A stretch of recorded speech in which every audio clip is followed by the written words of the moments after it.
The Sterling Grand Hotel's restaurant gleamed with crystal chandeliers and polished silverware on that Friday evening. At a corner table, beneath the soft glow of candlelight, sat Michael Beneda, a 42-year-old high school teacher and single father of two. His hands rested nervously on the white tablecloth as he waited.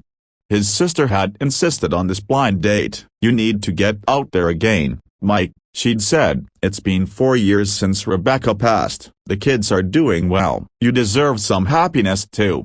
So here he was, wearing his best shirt, the gray one his daughter Emily had ironed for him that afternoon, waiting for someone named Victoria Ashford. He knew nothing about her except that she was a friend of his sister's college roommate. When Victoria arrived, heads turned. She was striking, a blonde hair pulled back in an elegant style, wearing a red power suit that probably cost more than Michael's monthly salary. At 36, Victoria Ashford was the CEO of Ashford Technologies, a woman who'd built the software empire from the ground up. She moved through the world with the confidence of someone who was used to being in charge. She spotted Michael and paused, her expression shifting almost imperceptibly. This was her date, this ordinary-looking man in an off-the-rack shirt. Victoria slid into her chair with practiced grace. "You must be Michael," she said, her tone polite but cool. She barely made eye contact as she signaled the waiter.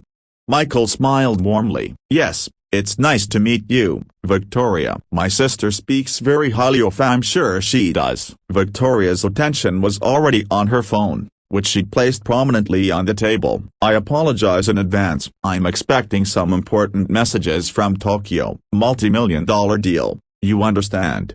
Throughout dinner, Victoria made little effort to hide her disappointment. When Michael mentioned he was a high school English teacher, she barely looked up from her phone. "How quaint," she murmured. When he talked about his child Rena, Emily, 14, and Jack, 11, as she checked her watch. "Single father," she said, as if diagnosing a condition. "That must be limiting. I imagine it doesn't leave much time for ambition." Michael's smile faltered slightly. "Well, my ambition is raising two good human beings. I think that's time well spent." Victoria gave a thin smile. "Of course." "How noble." She gestured vaguely around the restaurant. "Though I have to say, teaching high school English, it's just so small, isn't it? Don't you ever want to do something bigger, something that actually impacts the world?" Michael set down his fork carefully. "I think teaching 17-year-olds to think critically and express themselves clearly has quite an impact on the world, actually." Victoria had already moved on, her eyes back on her phone. She spent the next 20 minutes taking a call from her CFO, barely acknowledging Michael's presence. When the check came, she made a show of reaching for it. "Allow me, I'm sure on a teacher's salary." The humiliation was subtle but deliberate. By the time they left their restaurant, Michael's ears were burning. Victoria didn't even offer a proper goodbye, just a dismissive wave as she climbed into her waiting town car. "Well, that was awful," Michael muttered to himself as he walked to his 10-year-old sedan. He texted his sister, "Never again." "I mean it." He drove home to his modest house in the suburbs, where Emily and Jack were watching a movie with their grandmother. They asked eagerly about his date, but Michael just smiled and said, "It was fine, guys. Just not a good match." That night, lying in bed, he thought about Rebecca. His wife had never cared about money or status. She'd been a nurse, full of compassion and warmth. They'd built a simple, beautiful life together before cancer took her at 38. He missed her terribly in moments like these. The next morning, Saturday, Michael woke early as always. He made pancakes for the kids, drove Jack to soccer practice, then headed to the hardware store. His mother needed help fixing her deck, and he'd promised to spend the afternoon on it. He was driving down Maple Avenue, stopped at a red light, when he saw a town car, black and sleek, veering wildly across the intersection ahead. The driver seemed to have lost control. The car mounted the curb, heading straight for the outdoor seating area of a busy cafe. Without thinking, Michael's training from his volunteer firefighter days kicked in. He pulled over, grabbed his phone, and ran toward the scene. The town car had crashed into a lamppost just short of the cafe tables. People were screaming, scattering. Michael reached the car and peered through the cracked window. His heart stopped. Slumped in the back seat, unconscious, was Victoria Ashford. The driver was also unconscious, bleeding from a head wound. Michael yanked open the back door. Victoria's face was paled, her breathing shallow. He checked for injuries and no visible trauma, but something was very wrong. "Call 911. He shouted to the gathering crowd. Then he noticed Ida Victoria's medical alert bracelet, severe diabetic. Her purse had spilled open, and he spotted an emergency glucose kit. Michael's sister was a diabetic. He knew what he was looking at: a hypoglycemic shock. Victoria's blood sugar had plummeted, causing the driver to lose control when she'd likely collapsed and bumped him. His hands moved quickly, efficiently. He administered the glucose cell from her emergency kit, tilted her head to keep her airway clear, and monitored her pulse. Within 2 minutes, Victoria's eyes fluttered open. Within 4, the paramedics arrived. "You saved her life," one of the EMTs told Michael as they loaded Victoria onto a stretcher. "Another few minutes and this could have gone very differently." Michael rode with them to the hospital, calling Victoria's assistant using the contact information from her phone. He stayed until Victoria was stable, conscious, and mortified. "You," she whispered when she finally focused on his face. "Michael?" "Yeah." He pulled a chair close to her hospital bed. "You gave us all quite a scare." I don't understand." "You stayed?" "Of course I stayed." "You were in trouble." Victoria closed her eyes, tears leaking from the corners. "After how I treated you last night, I was horrible to you." "Why would you?" Michael was quiet for a moment. Then he said gently, "Because you're a human being, Victoria." "That's reason enough." Over the next few hours, as Victoria's shock wore off, she began to talk, really talk, perhaps for the first time in years. She told Michael about building her company, about the loneliness at the top, about forgetting to eat properly and letting her diabetes slip out of control, about her mother, who'd recently passed, and how she'd been so busy with work she'd missed the final 3 months of her life.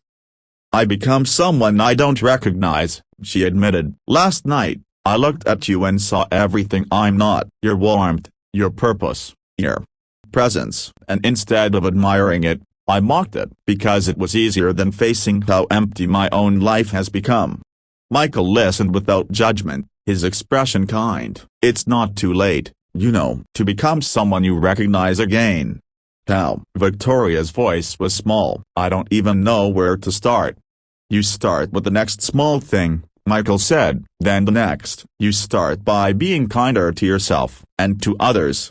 Over the following weeks, something remarkable happened. Victoria reached out to Michael not romantically, but as a friend. She asked his advice, listened to his stories about teaching, even volunteered to speak to his students about entrepreneurship and technology. She showed up differently, and not in a power suit, but in jeans and a sweater, asking questions and actually listening to the answers. The kids loved her. She was funny, it turned out, and generous with her time once she stepped away from her phone. Michael's children, Emily and Jack, were initially wary, but Victoria won them over with her genuine interest and her willingness to admit when she didn't know something. "I've never been around kids much," she confessed to Emily one afternoon. "Will you tell me if I mess up?" Emily, wise beyond her years, smiled. "Everyone messes up. That's okay." 3 months after the accident, Victoria made major changes to her company structure, hiring a COO to handle day-to-day operations so she could focus on strategy and have an actual life. She started managing her diabetes properly, keeping regular hours, seeing a therapist. And she remained close with Michael and his family, not as a romantic partner, but as something perhaps more valuable, a true friend. One evening, sitting on Michael's back porch while the kids played in the yard, Victoria said quietly, "You know, that night at the restaurant, I thought I was so much better than you, so much more important." Michael smiled. "And now?" Now I know that I was measuring importance all wrong. You touch more lives in a week of teaching than I do in a year of board meetings. You raise two incredible kids while grieving your wife. You volunteer at the fire department. You help your elderly mother with her deck. She shook her head. You saw me at my worst and still saved my life. That's not nobility. That's character. We all have value, Victoria. Yours isn't less because it's different from mine. You've created jobs, driven innovation, changed your industry. That matters too. Maybe, she said, but if I've learned anything, it's that success means nothing if you're alone, if you've forgotten how to be human. They sat in comfortable silence, watching the sunset. Emily brought them lemonade. Jack showed them a bug he'd found. Simple moments, small joys. A year later, Victoria was in the audience at the school where Michael taught, watching him receive the Teacher of the Year award. She cheered louder than anyone, the CEO in her sensible dress, her phone turned off and forgotten in her purse. After the ceremony, Michael's sister pulled Victoria aside. "I have to know," she said, grinning. "Are you too?" "No," Victoria said honestly. "We're friends, real friends, and I think that might be even better." He showed me that the size of your heart matters more than the size of your bank account. That's a lesson worth more than any romantic relationship. Michael overheard and walked over, laughing. "Are you saying you wouldn't date me even if I asked?" Victoria pretended to consider. "Well, when you put it that way, definitely not. You're far too good for me." They both laughed, and in that laughter was the sound of something rare, two people who'd found each other at exactly the right moment, who'd saved each other in different ways, who'd learned that the measure of a life isn't in titles or wealth, but in kindness, character, and the courage to change. Sometimes the people who seem to have everything are the ones who need saving most, and sometimes the people we look down on are the ones standing tallest of all.